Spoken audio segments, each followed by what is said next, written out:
Today we're working on 1.7 notes for solving absolute value inequalities. So our goal right now for number 1 is to graph all values that are less than 3 away from 0 on the number line. So we want numbers that are less than 3 away. So I'm going to go 3 in the left and the right direction. My values that would work, for instance, 1 would work because it's less than 3 away. 2 would work. 1.5, 0.1, 0, -1, all of these numbers here are going to end up working. Our boundary here is going to be 3. 3 does not work because it is 3 away from 0 on the number line. Likewise, -3 does not work because it is 3 away from 0 on the number line. So this graph here, this is the graph of the absolute value of x is less than 3. Because that absolute value, again, is the distance between 0 and the number line. So this is saying the distance between x and 0 on your number line is less than 3. Looking at this graph, because of how it is kind of graphed like that, this looks exactly like our AND problems for our compound inequalities. Versus the next one, we want to now graph everything that is greater than or equal to 3 away from 0 on the number line. So equal to means it can equal 3, and then it has to be farther away than 3, which means it's going to be the outside parts here. All of the numbers like 4, 10, 50, or even -100, those types of numbers are greater than 3 away from 0 on the number line. And so therefore, what we have just done is we have graphed the absolute value of x is greater than or equal to 3. This one looks like an OR problem.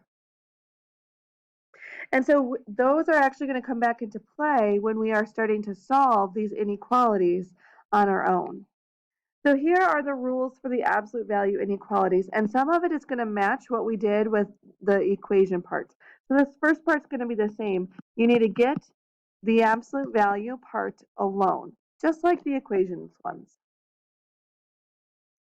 Part 2, you're going to set up 2 inequalities. That should, again, be similar. With the equations, you did one positive, one negative. Here's a big star for this one. You're going to have to do 2 things when you set up your second inequality. And I'm going to write it out first, and then we'll see an example. You're going to have to negate and flip your sign. So we'll write it first, and then we'll show you a couple examples here. So negate and flip your sign.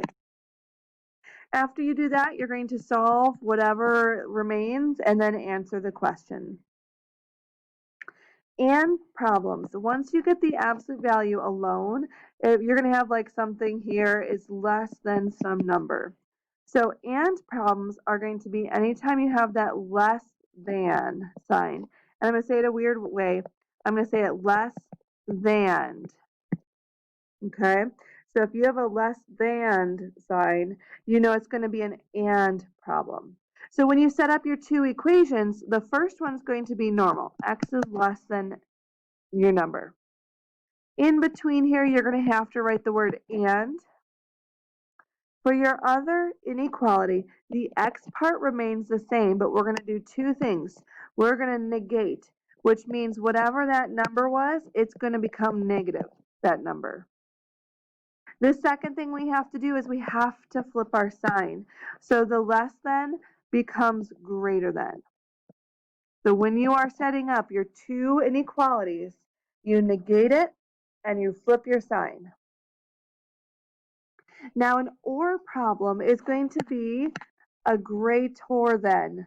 Okay, so you're going to have the absolute value of something is greater than some number. And either the and or the or could be or equal to. Okay, once you have absolute value is greater than that number, you're going to write your first inequality just like normal. X is greater than that number.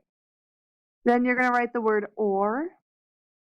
And when you write the other one, the x remains the same, but we're going to do those 2 same things again.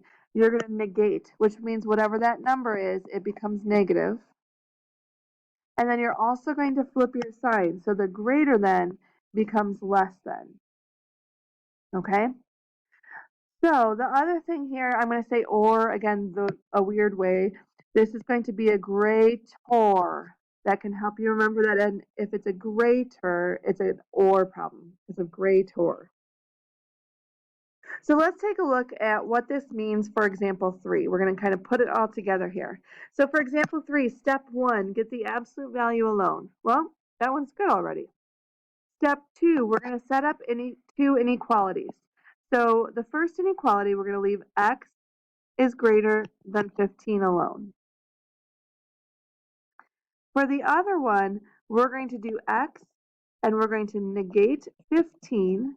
So that's the first thing, you make it negative, but you also switch your sign. So it was greater than, it becomes less than. Along with that, we have to write a word in between. This is a greater than, so we're going to write the word or. So the absolute value of x is greater than 15 means we're going to go to 15 on our number line, and we're going to go to negative 15 because those were our two answers. At 15, we have an open circle, and we want everything greater than that, so everything to the right. At negative 15, we have an open circle, and we want everything less than that, so it's everything to the left. So we're looking at all of the numbers that are more than 15 away from 0 on the number line. And so now, since this is an OR problem, you go back to your compound inequalities and you think about it for a second. OR means it could work in one or the other. It doesn't have to be both. So my final answer here is just going to be these two parts pushed together here. So my solution in set notation is going to be x such that x is less than negative 15 in union with x is greater than 15. So let's take a look at a less than problem. So for this next one here, we have x in absolute value is less than or equal to 7. The absolute value is already by itself. We're going to go ahead and leave the first inequality alone. X is less than or equal to 7. For the other one, we're going to switch our sign so the less than becomes greater than.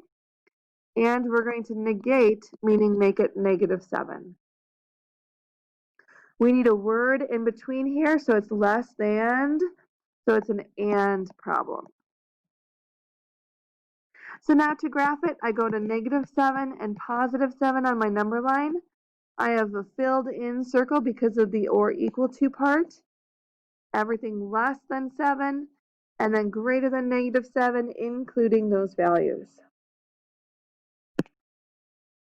So I solved it, I graphed it, now I think about it for a moment. This is an and, which means it has to work in both of them. It's the overlap. So I want everything in between negative 7 and positive 7. And so my solution in interval notation is going to be from negative 7 with a bracket to positive 7. So let's take a look at now a couple more that involve a little bit more with the solving aspect. So with number 5, first step, once again, get the absolute value alone. Now good news here is the absolute value part is by itself.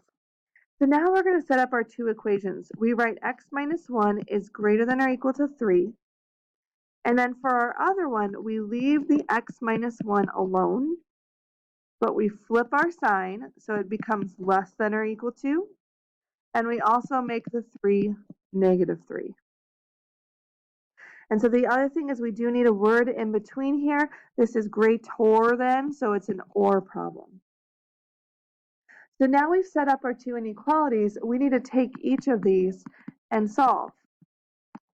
So we get x is greater than or equal to 4, or x is less than or equal to negative 2. So we've solved. Now what we're going to do is go ahead and graph those on the number line. We have negative 2 and 4. We have everything more than or equal to 4 and everything less than or equal to negative 2. So now we think about our solution. It's an OR problem, so it doesn't have to work in both. It's just in either one, so it is just our graph there. So everything from negative infinity to negative 2 with brackets in union with everything from 4 to positive infinity.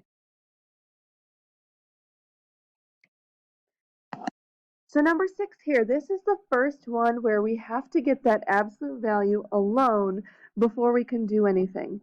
So we're going to go ahead and subtract 1. So we get negative 2 times the absolute value of 3x minus 2 is greater than negative 14. We're going to go ahead and divide by negative 2. And so careful with this because we have now divided by a negative. So when we divide by a negative, we switch our sign. So we get the absolute value of 3x minus 2 is less than 7. So everything we do from here on forward deals with this inequality. Okay, so when we break it up into the two, everything is based off of the absolute value being alone. So we're going to write 3x minus 2 is less than 7. We're going to leave 3x minus 2 alone. We're going to switch our inequality to greater than, and we're going to make the 7 negative. So flip and negate. In between is going to be the word, again, is based off of when the inequality is by itself. So this is actually a less than problem. It's an and. So then we're going to go ahead and solve each of these inequalities. So we get x is less than 3.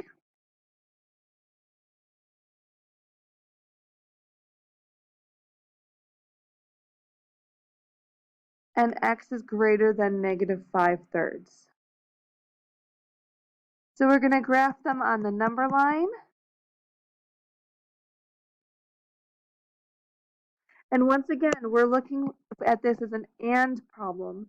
So we're looking for the overlap, which means it's going to be everything in between negative 5/3 and 3, not including negative 5/3 or 3. So in set notation, it's x such that, and here's where we're going to write that compound inequality pushed together like this. So negative 5/3 is less than x, which is less than 3. So let's take a look at one more example to show you kind of one of the ones that kind of goes different than we maybe would have thought originally. So we're going to get this absolute value by itself. We're going to subtract 6 from both sides. And we're going to divide by 4.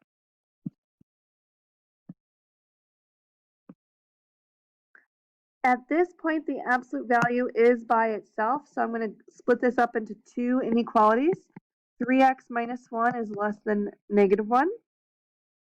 The 3x minus 1 doesn't change, but you flip your sign and you negate it, so it becomes a positive 1. In between here, this is a less than, so it's an and problem. So then we go ahead and we solve. We get 3x is less than 0. This one we can actually keep solving because we can do 0 divided by 3. We get x is less than 0.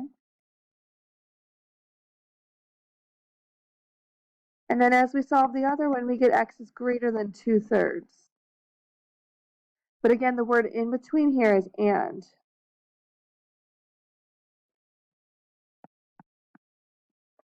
So our inequality here says everything less than 0 and also has to be greater than 2/3. So with this being an and problem, it's supposed to have an overlap. This one does not have an overlap. What that means is that this actually has no solution because there is no overlap. It's like those extraneous solutions when you were checking your answers with the equations. This is the same type of idea. So the long story short here, get the absolute value alone, set up your two inequalities, switching your sign and negating, figure out if it's an and or an or based off of the symbol, graph, and then think about what your answer should be. Thank you very much for listening.